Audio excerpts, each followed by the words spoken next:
Okay, this is a continuation of our study of the scientific method, and what we're going to cover this time is sampling methods, and then we'll then go on to issues of operationalization, internal validity, external validity, and reliability.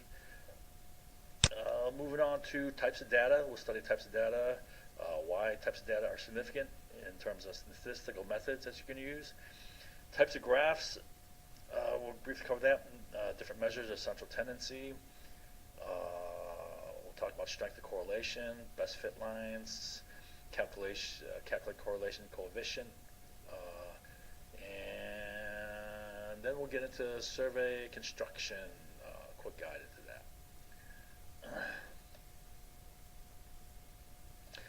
Okay, so sampling methods. We'll cover 3 different sampling methods. There's many sampling methods. For example, if you Google it and find it in Wikipedia, you'll see there's a good dozen or so different sampling methods. I'll just cover the 3 basic ones. First of all, why do we sample? The reason why we sample is we want to find out certain characteristics on a population, and that population could be a group, a large group, an organization. It could be a neighborhood. It could be a city. It could be a state or a whole country, or it could be the whole world, right?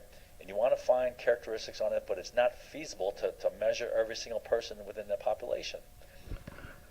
It just would cost way too much, take too much time. So you take a sample, and that sample will represent that population given a certain amount of statistical error that you find acceptable. Right? Now, if you want less error, you have to take a larger sample,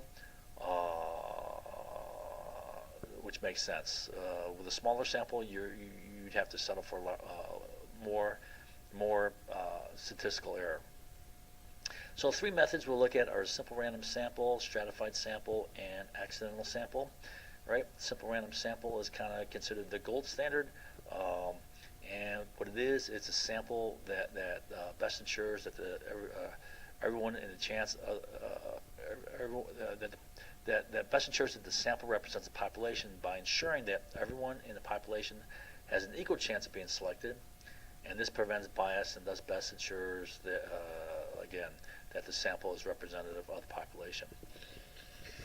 Okay, now pros and cons. Pros: this results in the results from a simple random sample can be fairly safely generalized to the larger population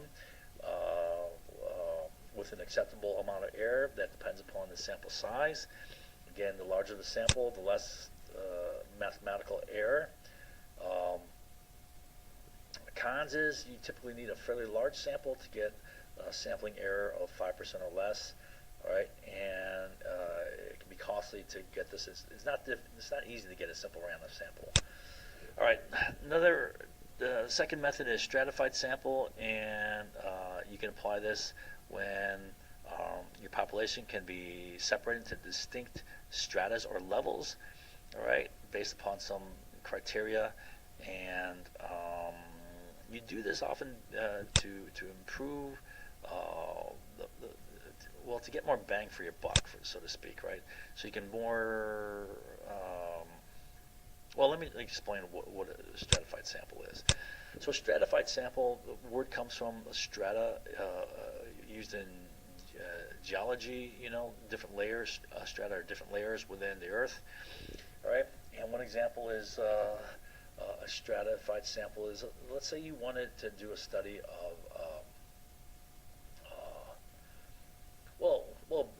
breast cancer, for example. Breast cancer, an example I give here, right? Maybe you want to focus more of your resources on women because they have a higher likelihood of getting breast cancer. So if you have limited budget, limited resources, right? Maybe you want to focus your sampling. So you divide your population into 2 strata, men versus women, and then you emphasize, shift more resources to the study of women because they have a higher chance of getting breast cancer. All right, so we can do the same thing with voting and age, right? So I give certain different stratas here, and you can divide it up based upon logical reasoning, right? First you have 0, your firstborn, to 18, and maybe you want to neglect this population because they don't vote. Once they turn 18, maybe you could say a reasonable thing is like 18 to 30, where they're young and then maybe they're busy. It could be they're too preoccupied with other things to be really into voting. Then you have 30 to 55, which is roughly the age when most people start having families, right? And they're raising their kids. Maybe by 55, they're going to college and moving out, right? And then 65, they're retiring, right? And why this is critical, this can be an important strata. Maybe you want to devote more of your resources to studying this strata, because these are people who have, one, they have set incomes. They're on their pensions or Social Security, so forth, right? They're living off their retirement savings, and they're more concerned about what's going on in politics. They have more time, for example, to be concerned about politics. They're more concerned about specific issues, for example, Medicaid and health care and so forth, when it's more salient to them with as you get older, you have declining health and more health issues and so forth. So you may want to split your resources based upon which strategy you think is more important. Okay. So pros of it: if you have limited resources, you can focus more on critical subpopulations and ignore irrelevant ones.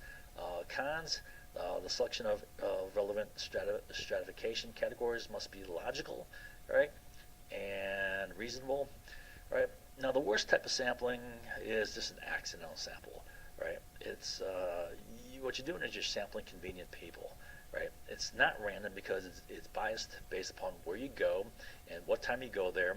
Thus, it's not truly representative of population, right? For example, if students were to do a study in which they want to measure the attitudes towards the benefit of attending college, right? Now, if they go to a college campus, it's going to be skewed, right? Because they're taking people who already believe, that college is beneficial, right? So,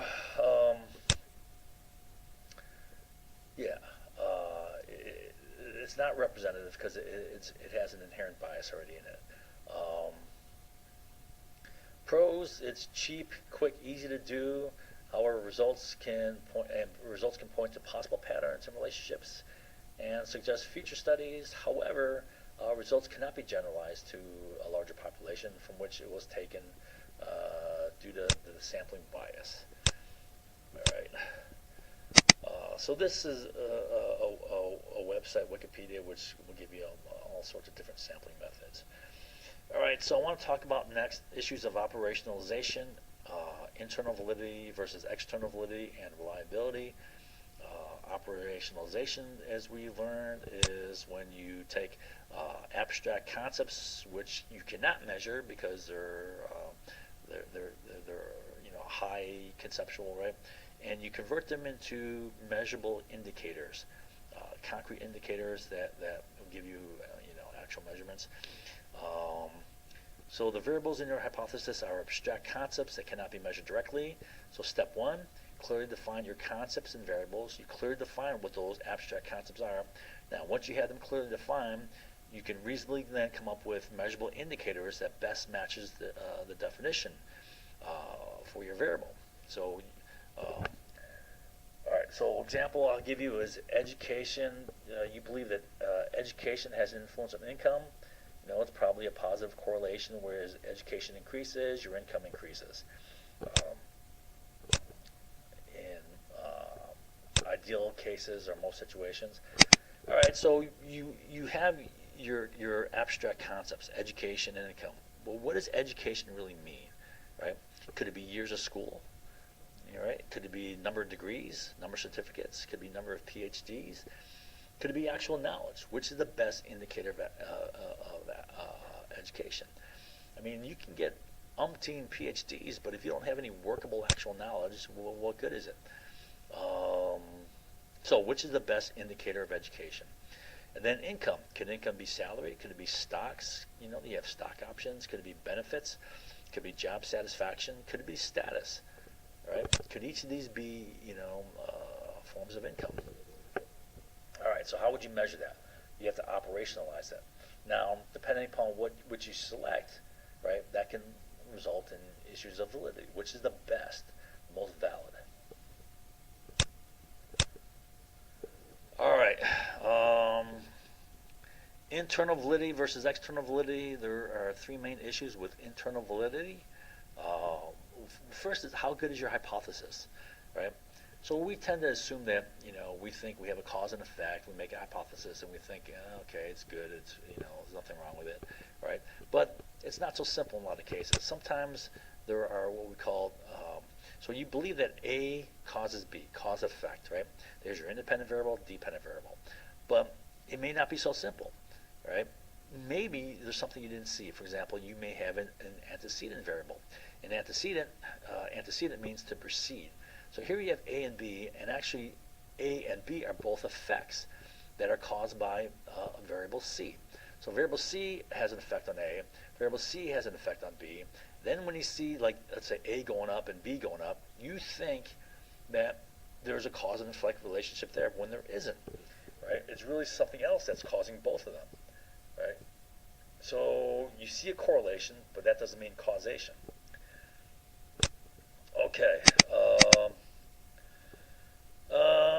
Now, another example is you can have an intervening variable. You think that A causes B, but really what's happening is A is causing B through an intermediary, an intervening variable. So A causes C, then C causes B.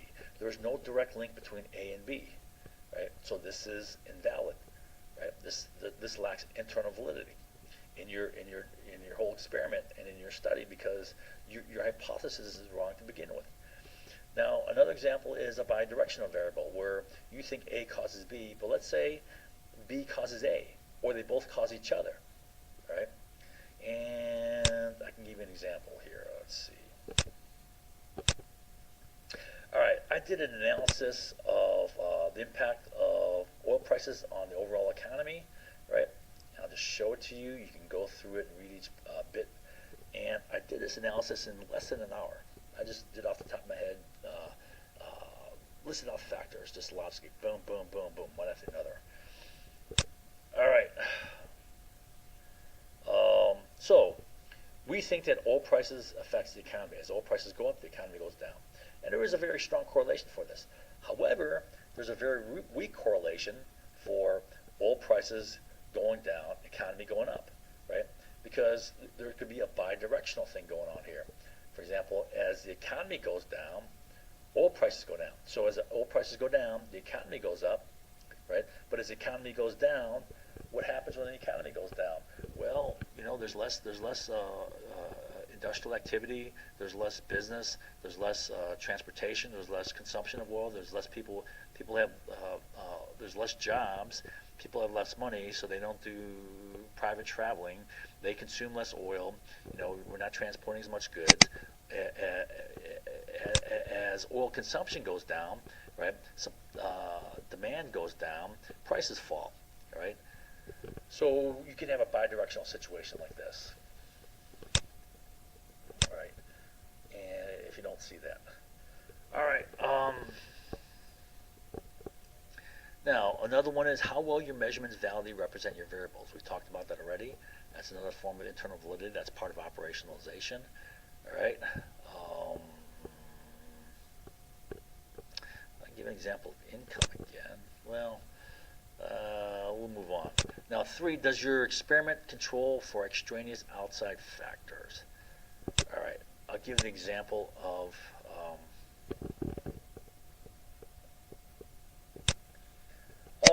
for the last one, operationalization. For example, let's take education. Does number of years of school validly represent the quality of your education? Right. I'll give an example of a movie called Animal House, in which in one of the scenes, the main character here, named Plutarski, played by John Belushi, he gets a letter from the dean, and he's informed that he's been expelled from school. He's been kicked out, right? And so he reads the letter and says, I've been kicked out of school. And they said, damn, 7 years of college down the drain.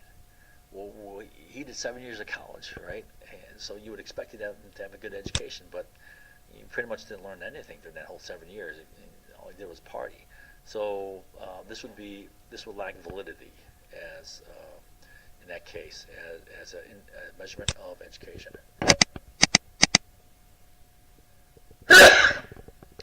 We talked about the example of fertilizer and grass growth and how there's multiple other factors, right? If you don't control these factors, then your experiment would lack internal validity. All right, so that's internal validity. Three main issues: how good is your hypothesis? These would result in bad hypotheses, right? How well does your measurement modality represent your variable, right? That's an issue of operationalization. And does your experiment control for extraneous outside factors, right? Do you control for them? Do you set them as constants? All right. External validity is how well does your sample represent your population from which you selected it. That's an issue largely of sampling and sampling method and sampling size, right? Or other forces of sampling error. If your sample does not represent your population well, then it has poor external validity, and results from your population cannot be generalized to the population. So whatever results you get from your sample, you can't say your population, that represents your population. And which is the best sampling method? Simple random sample. Okay, three quality issues with measuring instruments. We talked about reliability, which is repeatability. We talked about accuracy, which is how close your instrument gets to the actual value. And then precision is the fineness of measurement. Okay. All right, so let's talk about types of data. Right? And this is an issue of statistics because the statistical methods that you use are dependent upon one of the things is what type of data you have. All right. And there's two main categories of data. There's qualitative and there's quantitative, right? Quantitative is numerical. Qualitative is just characteristics, all right? Non-numerical characteristics. So qualitative are variables whose levels are different kinds and not numerical. Quantitative are variables whose levels indicate different numerical amounts, right? Now there's two types of qualitative and there's two types of quantitative. The two types of qualitative are nominal and ordinal. The two types of quantitative are interval and ratio, right? So nominal means they differ only by name only. There's no difference in rank order. One is not more or less than the other, right? They're different only in name. So nominal means name, right? For example, race. You have black, white, Asian, Asian, Hispanic, or whatever, right? You can't say one is better than the other. They just differ in name. Gender, male, female, you can't say one is better than the other. Religion, you can't say one is better than the other. Political party, nation, ethnicity, so forth, right? Ordinal is you have a rank order. So there is no rank order. They differ only in name. With ordinal, there's an order, a rank order, all right? And there is a difference, but it's not like precisely numerical. It's an example. Here's ordinal scale. You have poor, okay, good, excellent.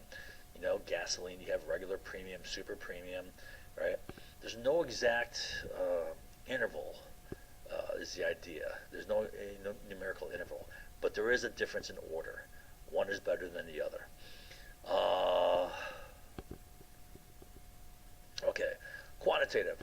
So quantitative is numerical, all right, and with interval, there's a same numerical interval between them. Numerical values are spaced in definite intervals along some numerical scale. 1, 2, 3, 4, 5, whatever, right?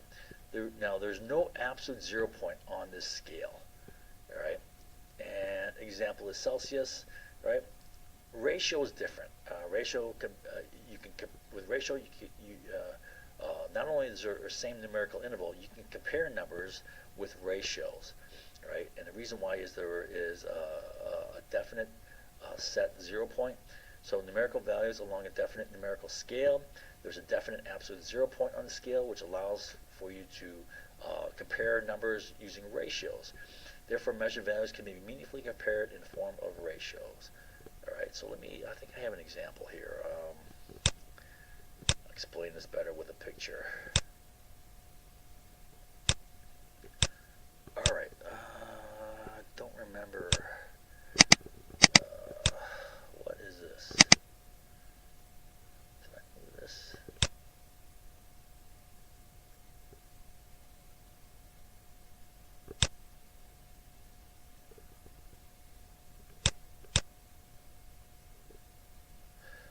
Okay, all right, so interval. Let's take interval versus ratio. Example of an interval scale would be the Celsius scale to measure temperature. All right. Now 0 degrees Celsius you have here. Here's 50 degrees. Here's 100 degrees. All right. 0 degrees is based upon the freezing point of water. 100 degrees Celsius is based upon the boiling point of water, and these are really an arbitrary scale, not a real absolute zero-based thing, right? So let's say we have two temperatures, 50 degrees Celsius and 100 degrees Celsius.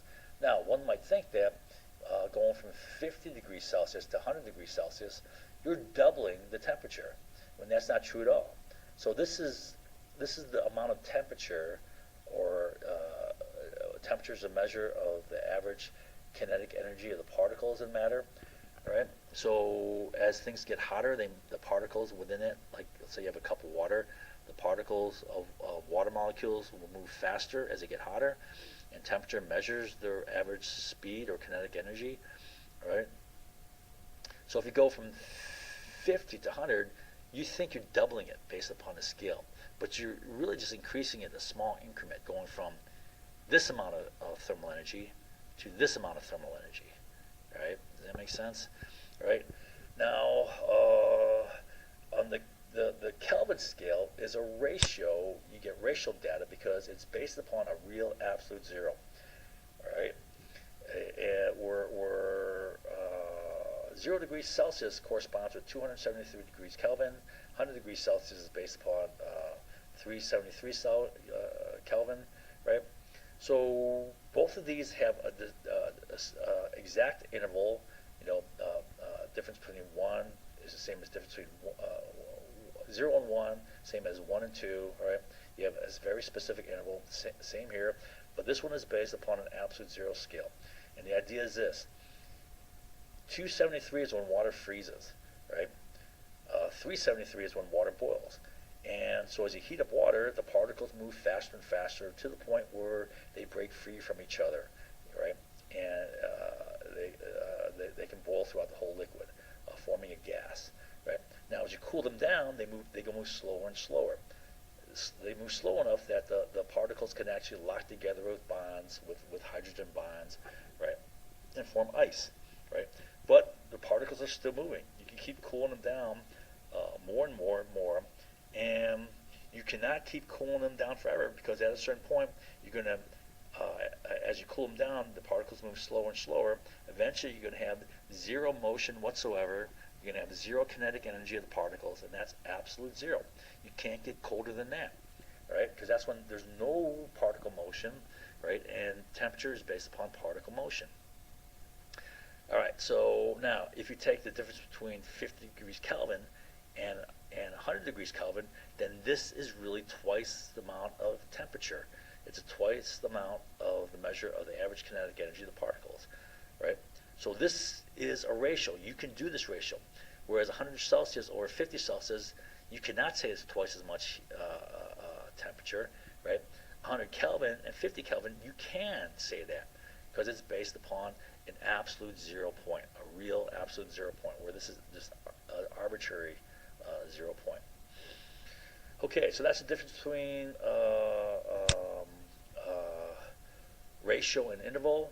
They both have a set interval, but this has an absolute 0 point, and with that you can make ratio comparisons with this data. All right, so this is the highest level data, and this is like the lowest level data, so to speak. All right, Now, the types of data determine what statistical methods you can use. All right, so I'm not going to go through this. You can read through this. All right. If you take a course in statistics, you'll see that what methods you can use are based upon what levels of data you have. All right, that's one of the criteria. And the rank order is ratio is the highest, interval, ordinal, then nominal, right? And also, based upon the types of data, determines what type of graphs you can use, right? To do a scatter plot, you have to have interval or ratio data, numerical data. You don't need to have that for pie charts or bar charts. You can have nominal or ordinal for these. But to do a scatter plot where you're actually plotting numbers, you need the interval or ratio data. That's a simple example. All right, next thing is measures of central tendency. Measures of central tendency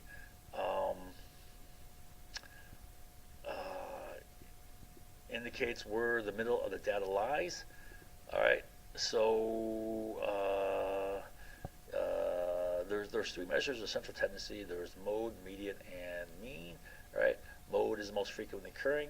Median is the middle value that separates the higher half from the lower half of data, right? And the mean is the numerical average. So mode is the most frequently occurring. Now let's say we have a set of data right here. The same set of data we use in all examples, right? So if you look at it, you have 1, 2, 3, 3, 3, 5, 5, 7, 7, 8, 9. Which value occurs most often? Well, threes. You have three occurring 3 times, right? 5 twice, 7 twice, and so forth, right? So the mode, the most frequently occurring, is 3. All right. Median is the value that splits the upper half from the lower half. So I think I have 11 cases here, 11 data points, right? And what that means is the sixth one, is the one in the middle, separating the lower half from the higher half, right? So the middle case, it turns out to be 5 right there. The middle out of 11 would be 6, the sixth one. Now, again, the mean is the numerical average, so what you do is you add up all these values, right, and divide by the total number of cases, and so you get 53 divided by 11. The average is, the mean is the average, numerical average, which is 4.8. All right. Okay, so now, these are important to know based upon the type of data you have. You can have the middle case is the normal curve, which is symmetrical, right? You have an even distribution with the majority of cases occurring in the middle, right? Here you have negatively skewed, where it's skewed to the negative side here. Here's positively skewed, it's skewed higher, right? And it's skewed because you have some outliers. A few cases that are extremely low. In this case, you have a few cases which are extremely high, right? Now, those extreme cases, what they do is they shift off the mean, right? They pull the mean off, right? So if you take the mean here, well, that's not going to be really representative, right? And same in this case. The mean is skewed, pulled off because you have a few people who scored really high. Let's take a test, for example, an exam. Let's say you have an exam, most people got here, but let's say you have just a handful of people who got like 0. Or maybe some people cheated and they had to be given zeros. And they skewed the average down, right? Or in this case where some people got way over extra credit and they skewed the average high, right? Now if you take the mean is not really representing well the central tendency. And in all cases, when you have skewed data, you want to go with a median because the median tends to fall between the mean and the mode. So the median tends to be a better representation of the central tendency. So yeah, when you have normal curve, then the mean, median, mode are all at the same point. All right, but if you have skewed data, go with a median because that tends to fall between the mean and the mode. So if at least one data point is extremely high or low, it is a curve buster, and the data is considered skewed. Right, with skewed data, the median is usually the best because it tends to be between the fall between the mean and the mode. Okay. Strike the correlation. So these are examples of correlations. You remember we have the independent variable, we have the dependent variable, all right? And this gives you a pretty straight line. So this is a pretty strong correlation. It's pretty clear what's going on here, right? Here you have data which is a little bit jumpy, right? But there's still a fairly strong correlation. You know, this correlation, the numbers for correlation, the calculation goes from 0 to 1. Where 0 there's no correlation, 1 is perfect correlation. So this would be pretty much perfect correlation. This would be a 1.0. This is still pretty good. This would be probably like a 0.9. It's way up there, right? Now I say this is zero correlation, but usually when you do a correlation calculation with data like this, you still get some nominal correlation, like 0.1 or something like that. But it pretty much shows that there's no correlation, no real correlation.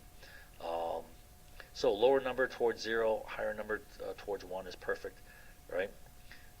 What you can do when you get data like this, you can plot it, and then you can draw your best fit line. Best fit line is a line that goes in there. Maybe I'll draw one now.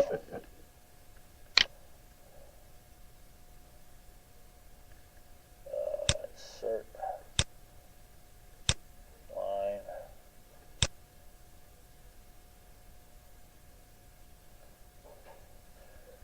This could be like a best fit line right here. Make it a little larger. That's too large.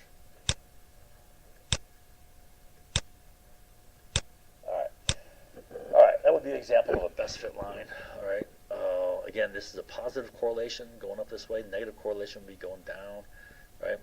So you draw the best fit line, how close your data lines up with the best fit line is an indication of strength of correlation. So this is fairly strong. This would be perfect if I drew that line there.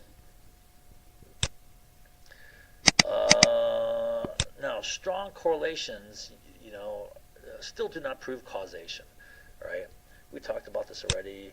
You can have antecedent variables. You think that X causes Y. As this goes up, for example, you think that's going to go down, right? And you find out when you do your study, yeah, it's true. You do have a correlation, right? But that correlation does not necessarily mean causation, because there could be other factors involved. Maybe there's no connection. There's no causal relationship between X and Y.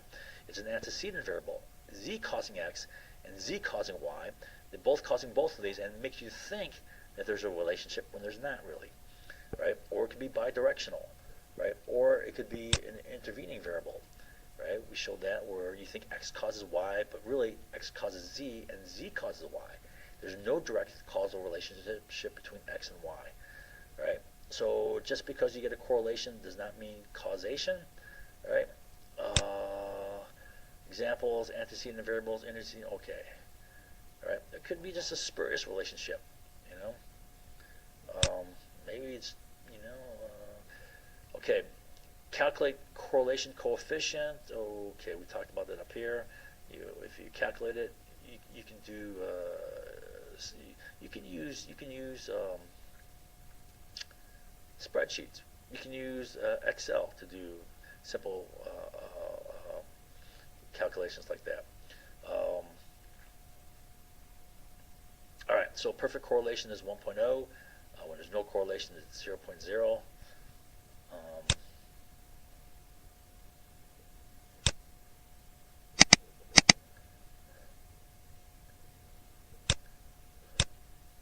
All right, last thing I want to cover is survey design. So this is a quick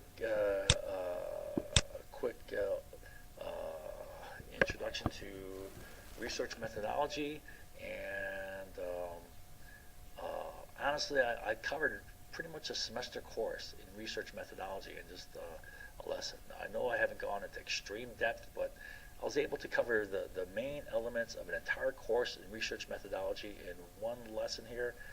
Actually, 2 little lectures, right? This one's going to be very short. So, quick notes on survey construction design. I have a 2-page guideline, right? You know what? I'm not even going to go over this. I think I'll let you read through this yourself. If you want to learn about survey construction, right? I pretty much make a step-by-step cookbook. What to do, go through steps, right? How to make a survey, right?